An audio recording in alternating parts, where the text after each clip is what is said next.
Karena kalau tidak mengajak orang lain, itu rekaman ini selesainya singkat. Kemarin saya membuat rekaman sendiri gitu, oke saya tanggapi sendiri itu bisa sampai setengah jam. Kemarin saya sendirian hanya beberapa menit, kemudian saya pakai akun orang lain 2 orang juga nggak bisa lama. Jadi makanya saya mengajak beberapa kelompok itu supaya ini berarti ketika sendirian atau berdua itu tidak dianggap sebagai meeting gitu ya. Jadi seperti itu. Oke, bismillahirrahmanirrahim. Assalamualaikum warahmatullahi wabarakatuh. Waalaikumsalam. Selamat pagi semuanya. Ini adalah video pengganti kelas untuk pertemuan terakhir dan juga nanti untuk kisi-kisi dan lain sebagainya. Itu ada di informasi-informasi terkait clue dan lain sebagainya. Walaupun nanti di akhir juga akan saya sampaikan kisi-kisi di sini untuk memperjelas lagi. Tapi ada materi lateral thinking yang kedua, lanjutannya itu sudah saya buatkan video, sudah saya posting juga kalau tidak salah, nanti bersamaan dengan respon ini ya, untuk menggantikan kelas yang terakhir dan juga melengkapi sesi-sesi kelas yang kemungkinan waktunya kurang dari apa yang sudah ditulis di dalam surat tugas. Baik, kita langsung saja menanggapi materi tentang investasi sektor real dan juga infrastruktur. Dari Jihan, saya rasa Jihan juga ada di sini ya, semua penanyanya ini ya. Bagaimana jika fokus pada investasi skala besar justru mengorbankan yang lebih dibutuhkan seperti oke, ada nggak Dayat apa Jihan ya, Jihan. Maksudmu yang besar itu apa dan yang kecil itu apa Jihan? Supaya lebih jelas. Let's say. Definisi besar kecil ini berdasarkan apa? Anggarannya kah atau infrastrukturnya sendiri atau gimana? Mungkin saya izin menanggapi ya Bapak. Maksud saya di infrastruktur berskala besar itu seperti kalau yang kita lihat itu kayak pembangunan IKN, terus juga pembangunan seperti itu. Oke, baik. Untuk yang infrastruktur berskala kecil itu seperti pembangunan di desa Bapak. Oke. Begini, Jihan, bangun sanitasi, jalan desa, irigasi kecil, kalau se-Indonesia ya gede kan gitu. Itu kalau se-Indonesia, IKN aja cuman satu wilayah, tapi kalau kita sebut di Indonesia itu irigasi, nah semua selokan satu Indonesia ya menjadi proyek yang besar. Oke. Jadi kita perlu pertegas lagi, biasanya kelas manajemen investasi ini biasanya ya, karena di kelas saya buat agak lain gitu, agak berbeda supaya apa? Karena ketika mempelajari apa yang sudah menjadi kebiasaan itu ya tidak ada update menurut saya dibanding apa yang saya pelajari dulu. Padahal ilmu pengetahuan harusnya berkembang. Harusnya apa yang bagus dipertahankan, apa yang kurang baik diganti. Nah, saya melihat atau melakukan perubahan dalam mengajar, memang saya lihat dari kurikulum yang diberikan itu hitung-hitungan semua dan mohon maaf, hitung-hitungannya itu agak bertentangan dengan ideologi yang saya pahami, yaitu wah ini mengajarkan riba lagi-lagi, apalagi ini bukan kelas X kan, ini kelasnya EP. Saya berasumsi oh ini harusnya investasi dalam pembangunan ekonomi, makanya saya buat sedemikian rupa sebelum saya masuk ke kelas itu saya buat agar arahnya adalah investasi yang tidak bertentangan atau mendukung sektor I yang ada di equation atau persamaan dalam perhitungan pendapatan nasional itu. Makanya judul-judulnya kan mengarah ke pembangunan. Oke, nah di sini pertanyaannya juga relevan dengan apa yang sudah saya sampaikan di awal, yaitu investasi harusnya bukan hanya menguntungkan individu investor atau individu perusahaan atau rumah tangga konsumen, rumah tangga produsen. Karena jika kita buka buku manajemen investasi, rata-rata konteksnya adalah perusahaan.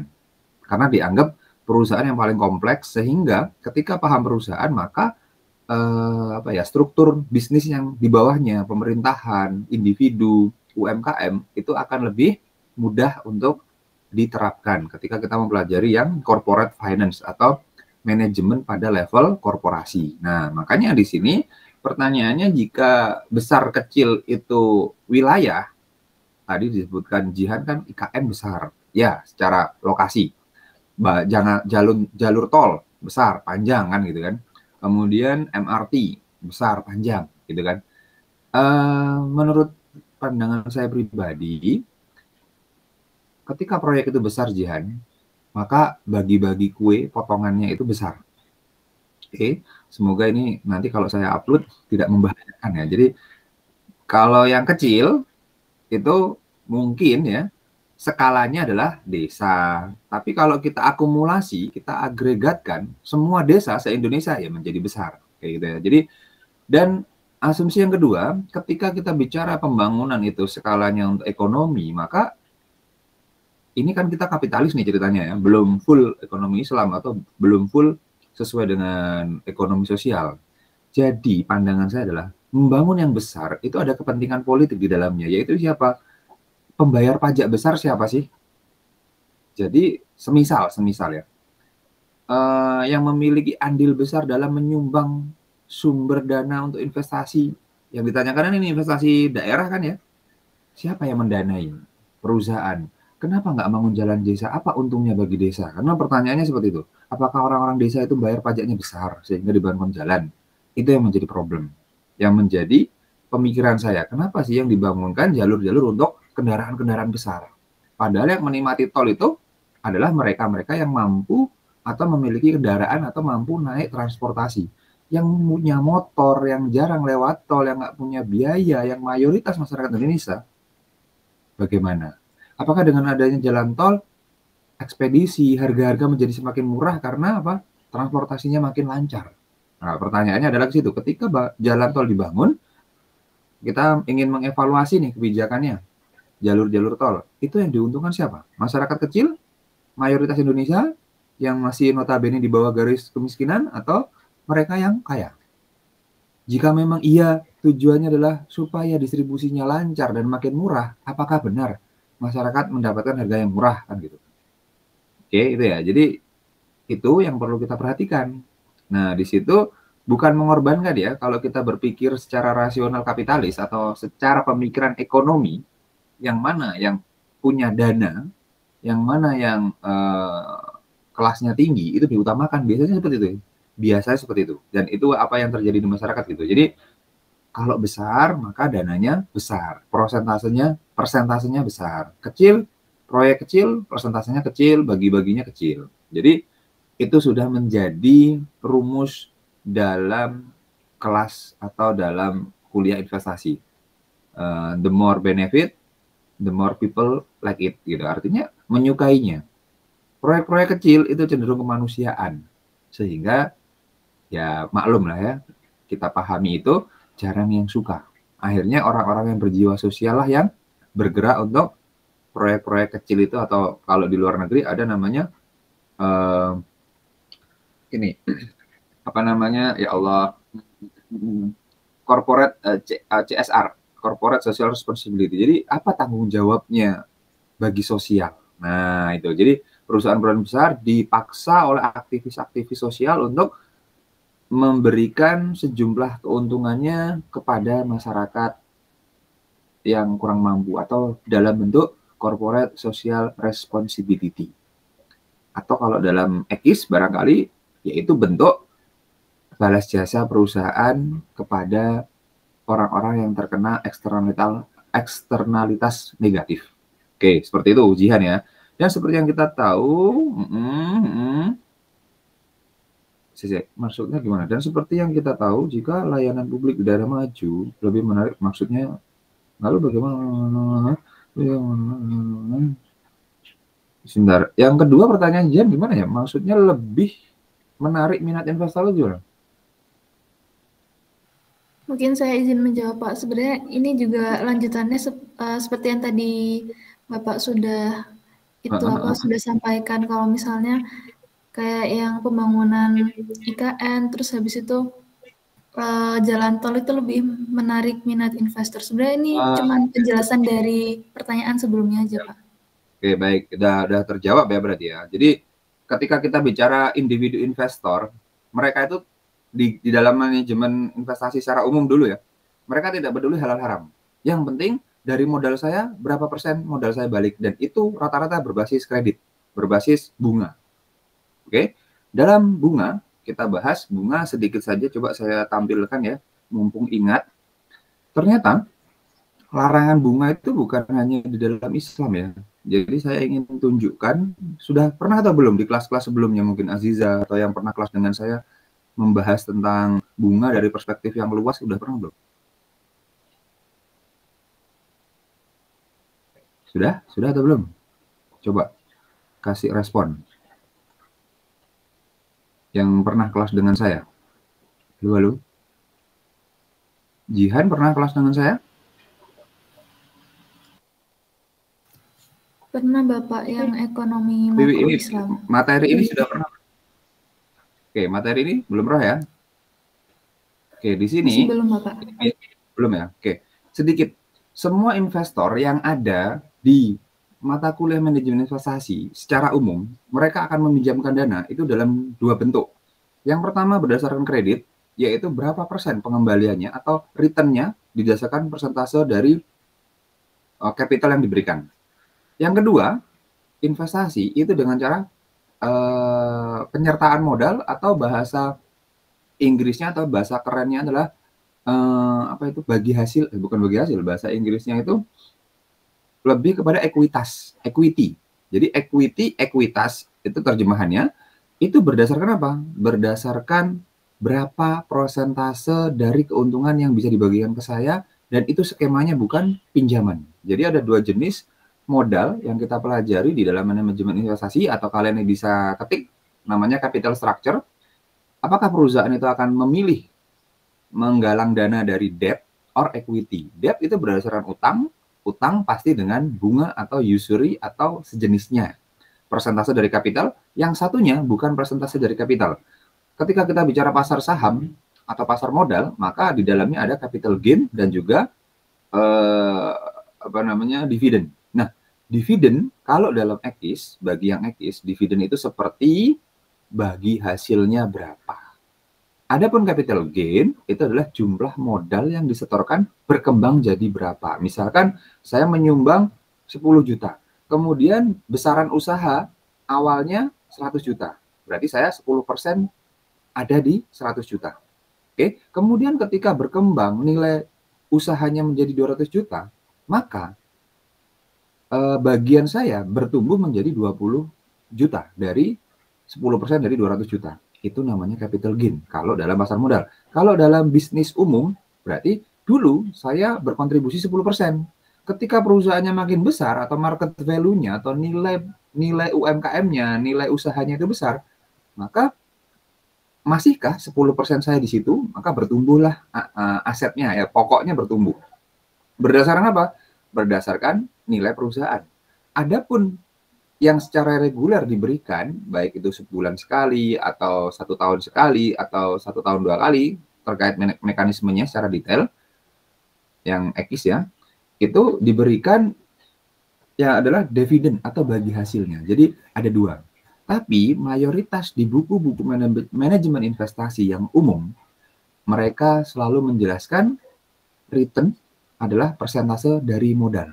Clear ya, gitu ya. Jadi makanya saya di kelas ini agak berbeda mengajarnya, karena ya dari dulu belajar sampai sekarang mengajar hal yang sama.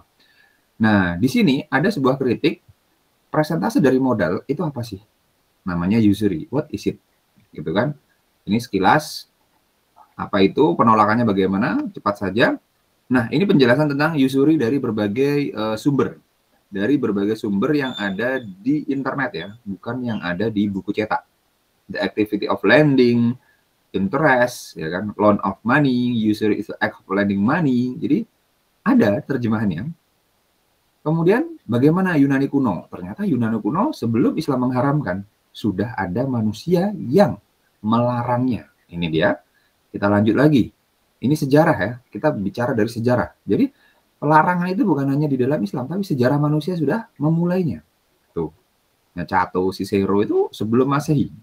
Saya belum mencoba mengecek ya, apakah zaman Plato, Cicero ini sezaman dengan nabi-nabi seperti Nabi Yusuf mungkin, seperti Nabi Daud mungkin. Nah, saya belum mengecek. Secara timeline, masa hidupnya Yunani ini ada nabi siapa yang hidup di era itu. Nanti coba kalian yang lebih paham AI, minta bantuan AI untuk men-tracing ya, men-tracking di zamannya para filsuf itu ada nabi siapa? Karena kita kan punya nabi yang kita kenal ya, Adam sampai Nabi Muhammad. Berarti kan pasti ada di periode itu.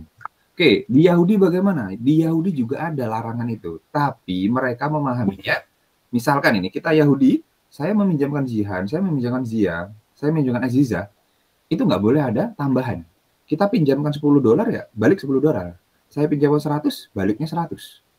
Itu yang mereka pahami dari kitab mereka. Kitabnya Yahudi itu kan Taurat ya.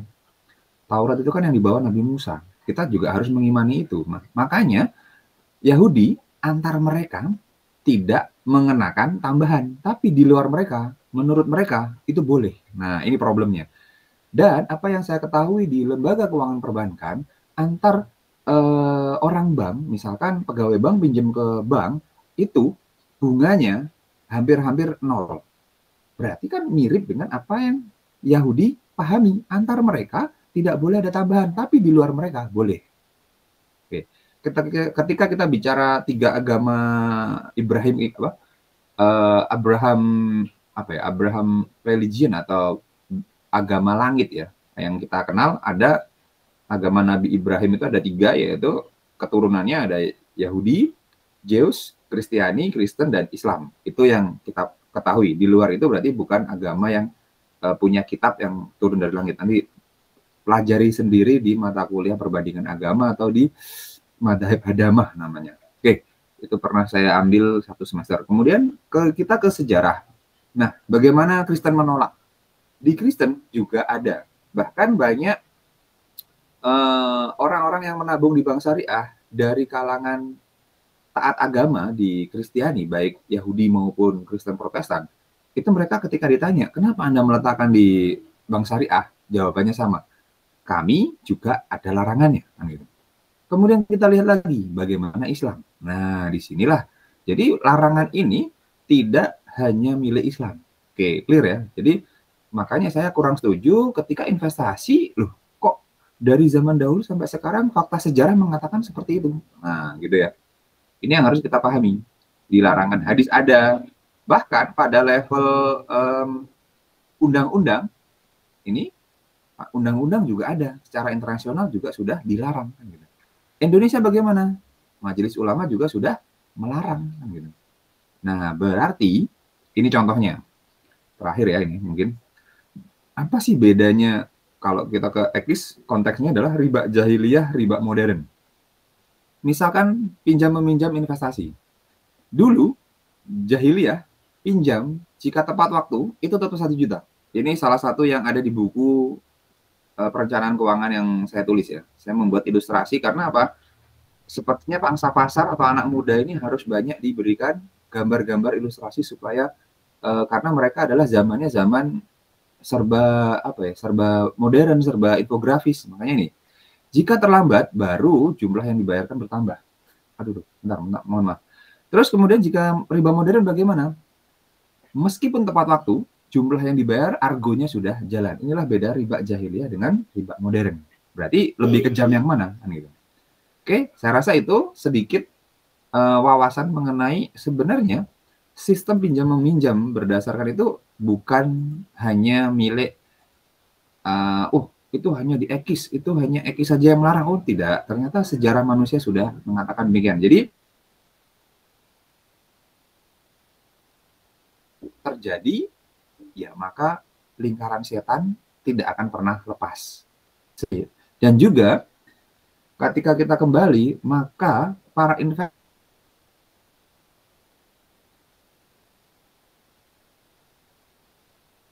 itu lebih senang dengan kembali. Kalau bayar besar itu pengembalian kecil, tapi ketika proyeknya besar, maka besar. Misalkan ya, sama-sama 10%, invest 1 juta dengan invest 100 juta, besar mana? Besar yang 100 juta kan pengembaliannya, meskipun sama-sama 10%. Nah, itu ya. Jadi,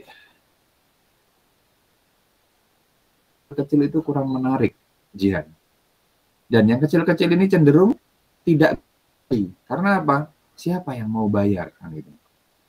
Namun berbeda dengan negara-negara yang kita jadikan sebagai patokan seperti Eropa dan Amerika, itu mereka pajaknya tinggi, tapi layanan publiknya sangat lebih amanah lah dibanding Indonesia.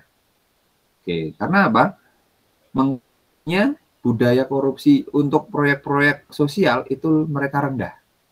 Di Indonesia itu yang menjadi PR bersama untuk menguranginya. Itu. Jadi ini ya, banyak daerah dari segi publik. Saya rasa itu untuk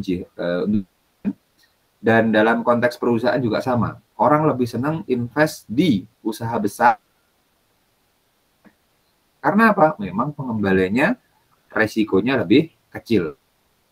Tapi kita banyak temui kerugian-kerugian yang menyebabkan negara bangkrut itu adalah kerugian-kerugian akibat investasi pada sektor-sektor yang besar. Kalau investasi sektor-sektor kecil, kita coba hitung secara statistik, yang menyebabkan sebuah negara itu mengalami krisis, mengalami kerugian, itu proyek besar atau proyek kecil.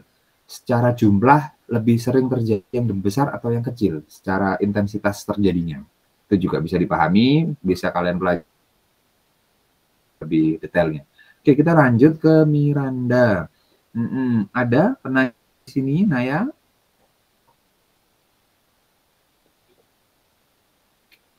Halo, Naya. Tidak ada, Pak. Nayanya dari tidak ada. Oh, bukan panelis. Bukan. Saya pikir pertanyaan datang dari panelis semua. Sebentar ya, saya mengkondisikan ini dulu ya. Ya ampun. Ini karena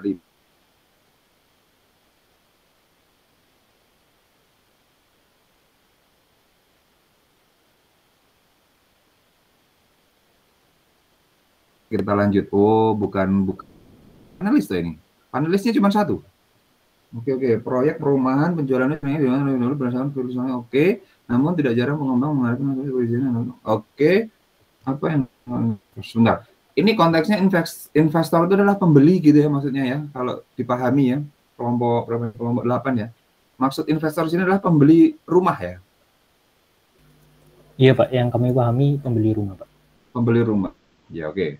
Pembeli rumah lah ya. Nah, sudah saya jelaskan di awal ketika dia beli rumah untuk disewakan, oke, dia bisa dikatakan investasi. Beli rumah dibuat kos-kosan, iya investasi. Beli rumah dibiarkan, tidak dibangun, hanya beli tanahnya saja, booking saja, itu bukan kategori investasi. Itu hanya menimbun, hanya membuat harga rumah naik, hanya menciptakan fake demand atau permintaan palsu pada perumahan. Dibeli, dibangun, tidak ditempati, hanya untuk rumah singgah. Karena apa? Tidak diproduktifkan.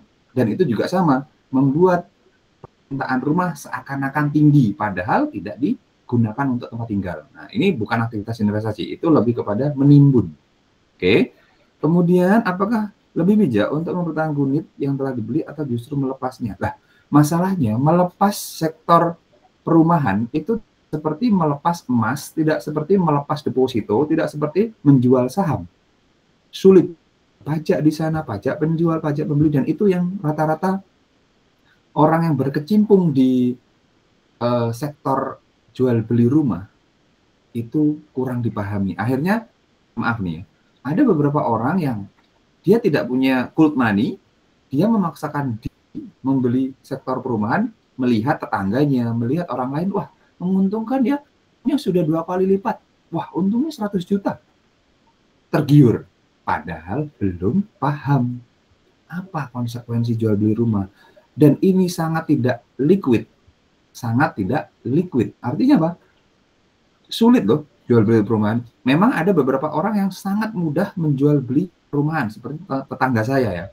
Tetangga saya tuh beli rumah baru di make up gitu, dipupuri gitu rumahnya, dibangun, jadi jual. Ada yang memang rezekinya seperti itu. Perlu kita pahami. Tidak semua orang rezekinya sama jalurnya. Ikut beli rumah. Saya banyak juga ketemu orang-orang yang merugi gitu.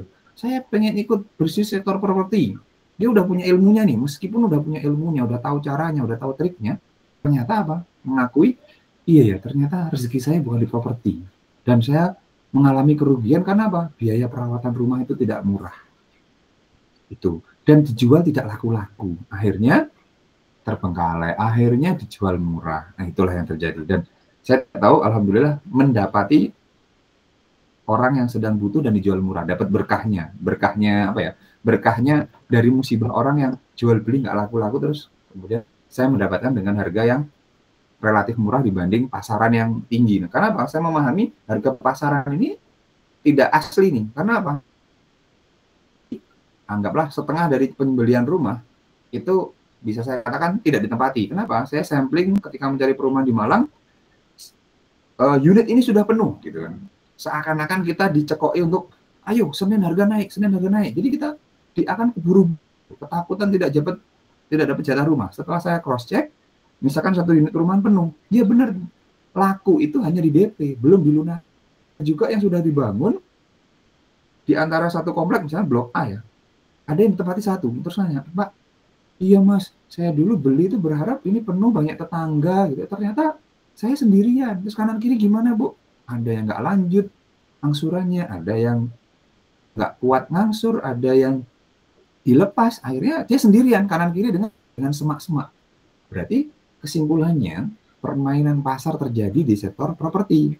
Ayo kalau tidak beli nanti harga segera naik. Jadi seakan-akan ketakutan untuk tidak dapat perumahan. Nah ini yang saya amati di Malang ya. Sepertinya se-Indonesia itu. Kenapa saya bisa menyimpulkan? Karena kasus global finance di Amerika Serikat adalah kasus tentang perumahan. Ada filmnya, ada videonya, banyak menceritakan tentang kronologinya. Saya coba memahami itu dan saya melihat, oh bedanya di Indonesia tidak sampai sertifikat perumahan itu masuk ke pasar modal. Bedanya itu. Kalau di Amerika masuk ke pasar modal, kemudian dibeli oleh seluruh dunia. Sehingga ketika terjadi krisis, chaos satu dunia. Kronologi krisis Global Financial Crisis 2008. Oke, saat itu saya masih S1 dan masih mempelajari tentang makro. Sehingga di S1 dibahas, di S2 dibahas, kemudian ketika mengajar, pattern-nya seperti ini ya. Bisa nggak ini terjadi di tempat lain? Oh, sangat memungkinkan. Nah, apakah lebih bijak mempertahankan unit yang tadi atau jurus melepasnya? Menurut saya, jika memang itu tempat ini, ya lanjutkan. Tapi ketika hanya ikut-ikutan, melepasnya pun tidak mudah, menjualnya pun tidak mudah ya. Perumahan itu tidak mudah. Pak, ada tetangga yang mudah, ada orang yang mudah. Ya mungkin rezekinya di properti, tapi belum tentu rezeki kita sama, karena itu butuh modal yang tinggi. Bahkan pengajar saya di financial planner kemarin ikut kursus, beliau mengatakan juga, saya sudah punya ilmunya, itu aja tidak laku-laku. Rasa kekinian mungkin hokinya atau rezekinya, kalau saya lebih memilih memang rezekinya bukan di situ ya sudah, susah dia, tidak lancar di situ. Oke, kita lanjut ya, Naya ya. Kemudian Cahaya, ada di sini orangnya ya. Ini pertanyaannya pendek. Oke. Ya, itu sudah saya bahas ya, Cahaya. Kurang jelas apa sudah cukup? Sudah, Pak. Cukup ya? Oke. Jadi seperti itu tadi yang saya ceritakan. Kontribusi atau justru malah, nah, kita lihat dulu. Kalau menurut saya itu, membuat fake demand atau permintaan perumahan saat tinggi padahal tidak ditempati. Itu saya bahasakan fake demand atau permintaan yang menipu atau palsu. Jadi harga-harga mengikuti tapi tidak ditempati. Oke. Non finansial baik. Razin, ada Razin di sini? Nggak ada. Tidak ada. Investor institusional maksudnya apa ya? Yang dimaksud Razin, ada yang bisa bantu? Yang dimaksud dia apa ini?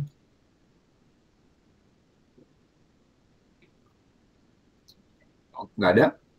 Investor institusional itu biasanya diwakili oleh perusahaan, oleh yayasan, oleh lembaga, oleh perbankan mungkin ya. Oke. Bagaimana strategi mitigasi risiko? Sebenarnya ini ada di mata kuliah manajemen risiko Razin di EKP ya. Ada anak EKP nggak di kelas ini? Di kelas EKP ada manajemen risiko dan lembaga yang paling concern dengan manajemen risiko itu adalah perbankan. Bahkan sampai ada pelatihannya manajemen risiko 1 sampai 4 apa 5 saya lupa. Saya baru di level 1, belum lanjut ke level 2 dan berikutnya. Tapi ketika saya mengajar risiko, biasanya saya jelaskan dulu risiko secara umum. Semua tindakan kita ada risikonya. Cuman lembaga yang paling concern manajemen risiko itu ya perbankan itu. Jadi di sini ya risiko finansial, izin, politik, ya strateginya bagaimana? Karena ini adalah risiko yang sifat sistematik atau uncontrol atau tidak bisa dikendalikan, ya risiko sistematik atau unmitigated risk. Jadi ya kita harus berhati-hati untuk risiko yang kedua, risiko ini, jenis ini yang masuk di systematic risk atau risiko yang tidak bisa dikendalikan. Jadi strateginya sepertinya ini lebih banyak dibahas di manajemen risiko. Saya tidak akan membahas banyak di sini, hanya memberi ya harus diamati ya, karena yang dihitung dalam manajemen risiko yang saya pelajari hanya risiko finansial. Hitung-hitungannya itu finansial. Risiko-risiko seperti polusi itu ada. Jadi dihitung ketika hutan digundul berapa oksigen yang hilang. Itu ya. Di luar negeri itu menjadi suatu bahasan. Satu contoh di Singapura, dengan mobil keluaran baru, pajaknya lebih mahal mobil 5 tahun. Di atas 5 tahun maksudnya. Di Indonesia, pajak mobil 5 tahun lebih murah, pajak mobil baru lebih mahal. Karena asumsinya adalah, yang baru di luar negeri, salah satu contoh di Singapura, kenapa mobil yang 5 tahun lebih mahal? Karena apa? Emisi karbonnya lebih merusak alam dibanding mobil yang baru, sehingga mobil semakin lama itu pajaknya semakin tinggi. Nggak orang berpikir untuk sudah jual saja. Makanya sampah mesin mobil terutama itu dikirim kemana? Ke Indonesia. Sampah pakaian mana? Ke Indonesia. Tapi ada yang bilang thrift itu usaha yang baru, padahal itu sampah tekstil di luar negeri, dibuangnya ke negara-negara berkembang. Nah, itu ya, jadi problem. Di sini jadi ladang investasi. Saya kenapa bisa bicara seperti ini? Saya pernah, kemudian, Mas, dapat mesin dari mana kok murah? Ya kan di Malaysia, Singapura itu mesin kecelakaan jadi sampah, Pak. Oh iya ya, dikirimlah ke sini. Ya, rezekinya dapat mesin yang baru, grass, mobilnya habis kecelakaan kan mesinnya tidak apa-apa. Cuman beret belakang gitu, mesinnya kan utuh, dikirim, murah. Terus tidak kompatibel, dibalikan, ditukar dulu. Cuman ganti ongkos kirim, karena mereka pun juga mau buang bingung. Jadi kita hanya menampung mesin itu. Dan mesin yang lama gimana? Ya mangkrak di Indonesia, bertumbuh di negara berkembang. Itu. Jadi itu ceritanya untuk hal yang terkait dengan risiko seperti apa. Nah, itu harus dipikirkan ya. Kita lanjut, itu hanya contoh ya, contoh bagaimana pengelolaan risiko. Menyumbang. Nah ini jawabannya sudah ya. Ada nggak Isna? Nggak ada ya. Ini jawabannya seperti yang tadi. UMKM dianggap sektor kita ke satu unit usaha besar dengan tingkat 10%, dengan resiko yang pastinya lebih ke UMKM, let's say sama-sama 10%, atau UMKM rate of return-nya minta 20% ya. Sama-sama totalnya, tapi tidak hanya satu UMKM, ada 10 UMKM. Nah, 100 juta, sama-sama modalnya 100 juta, 10% di satu usaha sama 10 usaha UMKM 100 juta, tingkat pengembalian 20%, resikonya lebih besar dibanding satu tempat yang usaha besar. Ilustrasi itu untuk UMKM sama. UMKM itu karakteristiknya seperti itu. Kenapa menjadi kurang prioritas dalam kebijakan investasi nasional? Ribet, resiko besar, kemudian apa lagi ya? Ya, karakteristik manusia inginnya adalah cepat untung, aman, dan besar. Gitu. Jadi, kalau kita berpikirnya adalah aspek kebermanfaatan, aspek mana yang lebih menolong, mungkin akan di sini. Dan saya juga mencoba hal ini meletakkan sejumlah dana deposito di lembaga keuangan syariah. Jumlahnya ya di atas 10 juta. Kemudian di BSI, satu lagi di bank syariah. Saya berpikir kalau saya meletakkan di bank syariah yang ternyata keuntungannya lebih besar di UMKM, di lembaga BMT, gitu kan. Bahkan BMT lebih besar, kenapa? Dia langsung sektoril. Jadi saya berpandangan kalau saya letakkan di bank, kemudian dana saya digunakan untuk kegiatan konsumtif, untuk pembiayaan konsumtif, berarti saya tidak kebermanfaatan dana ini hanya untuk mengkayakan bank, mempermudah pembiayaan konsumtif oleh orang-orang yang sudah mampu, sehingga saya memilih mendiversifikasikan dananya sebagian besar ke BMT, yang mana BMT membantu masyarakat UMKM ini. Seperti itu ya, ISNA ya. Jadi tergantung berani atau tidak, tergantung niat kemanusiaannya besar yang mana. Jadi saya mencoba beberapa hal, kemudian saya berpikir, iya ya, katanya manusia yang baik adalah yang paling bermanfaat. Oke, berarti saya pindahkan dananya. Tapi itu perlu pertimbangan dan Oke, kemudian sektor padat modal. Oke, sebentar. Pertanyaannya yang mana sih ini? Kok nggak ada? Mengapa? Oh ya, alasannya itu. Mayoritas investor kita karakteristiknya masih seperti itu tadi. Itu ya, semoga Isna menjawab. Ini terakhir kah? Alhamdulillah, terakhir. Oke, investasi, spekulasi membuat rumah menjadi tidak terjangkau. Oke. Kebijakan apa? Aduh, Tarisa, ada orangnya? Tarisa, maksud kamu ini kebijakan yang bisa kita usulkan? Betul ya, Tarisa?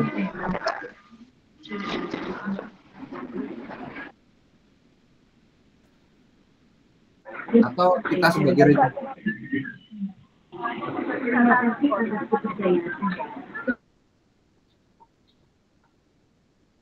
halo, cek, apakah sinyal saya hilang? Apakah sinyal saya hilang?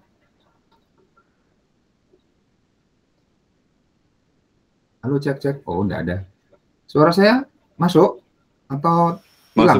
Masuk. Nah, Taris, mana Taris? Ini ya, kita konteksnya pemangku kebijakan atau orang yang mau mengusulkan kebijakan? Mohon maaf Pak, putus-putus di saya Pak. Oh gitu. Ketik aja. Maksudnya ini kita pemangku kebijakannya atau kita yang ingin mengusulkan kepada pemerintah? Yang ingin mengusulkan, Pak. Yang ingin mengusulkan. Oke, baik, tunggu sebentar. Sebentar. Oke, berarti konteksnya apa policy brief yang bisa kita sampaikan gitu ya. Oke, yang bisa kita lakukan adalah pertama, ya kita mengedukasi diri, mengedukasi keluarga, memberitahu ke orang-orang bahwasanya bentuk membeli rumah tidak ditempati itu resiko tidak terjualnya atau sulit terjualnya tinggi. Yang kedua, memang ada keuntungan besar, tapi jangan lupa ada pajak yang besar. Dan juga pasar di sektor properti pernah menjadi pasar yang menyebabkan krisis finansial global. Kemudian berikutnya kita sampaikan juga hati-hati dengan jangan mudah tergiur untuk investasi di sektor ini. Ketika Anda tidak membeli untuk ditempati atau membeli untuk disewakan kembali untuk diproduktifkan, maka itu sama dengan menimbun. Menimbun berarti menzolimi orang lain. Misalkan dia tidak peduli dengan itu, dia pokoknya saya mendapat untung, ya monggo. Oke, berarti dia tugas kita sudah menyampaikan nih. Kemudian bagaimana saran kita kepada pemangku kebijakan? Ini yang menjadi repot karena ketika pemangku kebijakannya itu kapitalis pemikirannya, ya terserahlah, yang penting pajak daerah meningkat. Nah ini repot. Kalau pemikirannya seperti itu, kita sulit untuk merubahnya. Karena apa? Ketika perumahan menggeliat, pajak daerah yang dibayarkan pembeli penjual kepada daerah itu juga tinggi. Oke, Malang nih contoh. Malang di depan RSSA. Ajakannya apa? ayo rokok ilegal, padahal di depan rumah sakit. Berarti dianggap bea cukai yang masuk di rokok legal itu adalah pendapatan. Nah, mindsetnya adalah gini, Pak pejabat gitu ya, ayo ngopi bareng atau kita ngobrol bareng gitu. Apakah gimana rasanya mendapatkan income dari menjual sesuatu yang meracuni masyarakat, sesuatu yang membahayakan kesehatan masyarakat? Apa enak toh? Nah, ini berarti pendekatannya adalah antar batin. Itu yang perlu dilakukan. Jadi sulit kalau kita hanya memberikan kebijakan kemudian mereka tidak mau baca. Harusnya mereka diajak untuk berdiskusi, dialog publik, gitu. Diajak komunikasi. Karena ketika hanya kita membuat tulisan, mereka akan mudah mengabaikan. Kecuali kita adalah pemenang juara gitu. Kemudian kita dipilih, oh ini. Tapi hal-hal seperti itu biasanya dianggap membahayakan sehingga di take down atau diturunkan, tidak diviralkan. Jadi peran kalian sebagai pemuda bagaimana membuat ya kita memanfaatkan media untuk apa? Supaya menjadi perhatian. Dan ketika mencari perhatian, kita harus paham posisi politik kita kuat enggak. Kalau tidak kuat, nanti kasusnya seperti mahasiswa saya, ketangkap polisi.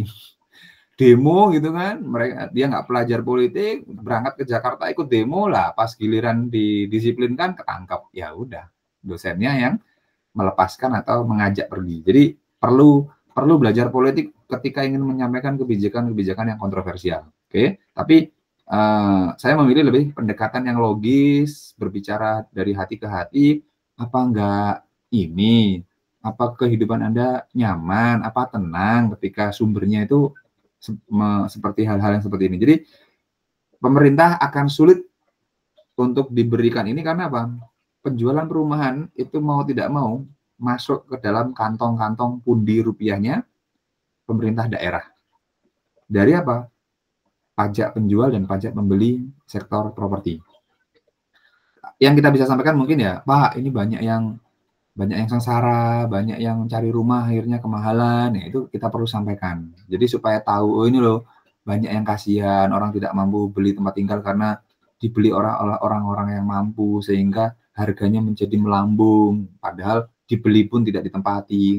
Kalau misalkan saya adalah pejabat daerah bagian pajak, ya nggak peduli, yang penting kan pasar menggeliat, saya dapat pemasukan. Nah, ini yang perlu kita sosialisasikan kepada mereka-mereka itu ya. Jadi itu mengenai rumah yang terjangkau.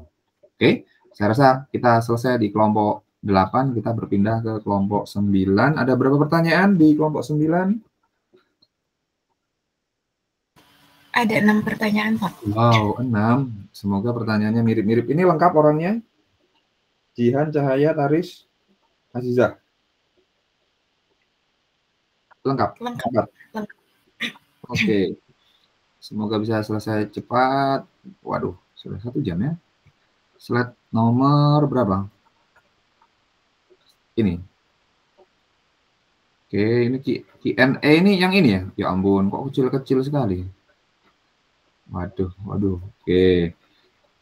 Lain kali itu 1 slide 1 penanya kan, nambah slide tidak bayar kan, ini Canva ini ada limitnya tuh, halamannya nggak ada kan. Sambil saya menjawab, bisa nggak salah satu untuk membesarkan yang 5 dan 4 dulu, 3 dan 2 dibesarkan ya. Coba di fontnya di agak kesulitan ini bacanya. Saya coba membesarkan ini nggak bisa. Oh bisa. Yang bawah tolong dibantu dibesarkan, dibuat 1 slide gitu. Oke, sambil kalian edit kan bisa. Bentar, mana ini? Apalagi sama jawaban lagi. Nah, jawaban sama pertanyaan idealnya ya 1 slide. Dalam peer-to-peer lending, judul kita adalah digitalisasi dan inovasi dalam investasi. Oke. Pemerintah menjaga, bagaimana pemerintah ini tentang kebijakan lagi-lagi ya. Tentang kebijakan ya kita bisa lihat pemerintah sudah berusaha membuat aturan sedemikian rupa untuk melindungi pemilik modal maupun peminjam dana. Yang ingin saya garis bawahi adalah adanya peer-to-peer lending dengan sistem yang tadi kita sudah jelaskan, yaitu usuri. Pasti semua peer-to-peer lending yang tidak berdasarkan syariah itu akan melibatkan usuri atau bunga. bunga atau interest rate. Pertanyaannya seperti ini. Apakah peer-to-peer lending, misalkan dari 100 pembiayaan yang diberikan, 100 modal yang dipinjam, itu murni untuk usaha atau jangan-jangan digunakan untuk kredit konsumtif? Ketika itu untuk kredit konsumtif, saya bisa katakan ini bukan aktivitas investasi yang kita pelajari di kelas kita. Karena aktivitas investasi yang kita pahami di kelas kita adalah yang menghasilkan produk dan jasa baru. Atau yang menghasilkan generating income. Oke? Pak, misalkan ketika kredit investasi, kredit konsumtif dianggap investasi, generating income-nya dari mana? Misalkan, kalian semua adalah nasabah. Pinjam dana, saya lembaga keuangan. Saya adalah investor. Pinjam untuk apa? Untuk beli HP. HP-nya untuk apa? Untuk dipakai. Saya beli rumah untuk ditempati, bukan untuk usaha, bukan untuk tempat usaha. Ya. Dari mana generating income-nya? Saya beli motor untuk ngojek. Generating income. Saya beli motor untuk berangkat bekerja. Oh, masih bisa. Oke, gitu ya.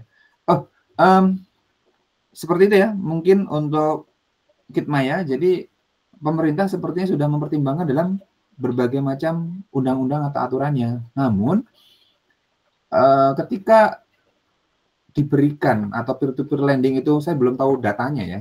Misalkan ada 100 pembiayaan atau secara kapitalisasi itu berapa sih yang digunakan untuk aktivitas generating income atau investasi, dan berapa yang digunakan untuk konsumtif dan investasi dan pure konsumtif.